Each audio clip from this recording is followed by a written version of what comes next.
Hey VF Group, you guys probably read it, but here is my psalm for the week.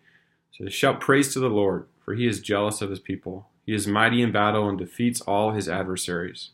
The Lord will not let his people believe in lies. He will set the paths of those who love him before them.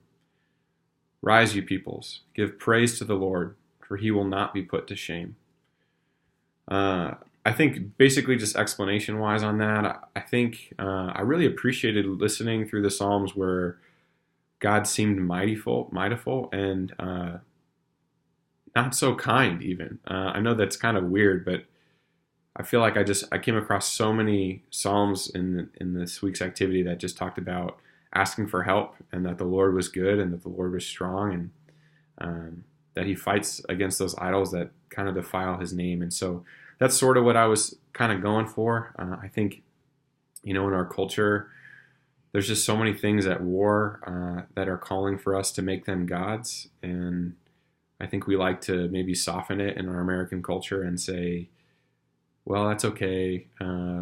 Just we want to put God back up top. But I think the Old Testament and other parts of the world currently view God very differently and view Him as very sovereign and powerful, and they have a fearful respect and love for God, and kind of a right perspective of where they are in the grand scheme of things, that they don't necessarily get to decide who God is, but that God is just strong and powerful and mighty. And so that's kind of what I was going for, is that there's just a lot going on in our culture. And I just wonder what God feels about all of it.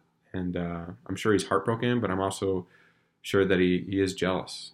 He is passionately jealous and isn't going to just let His name be defiled for all of time. So looking forward to hearing from you guys. I'm excited to read your Psalms as well. Hope you're doing well.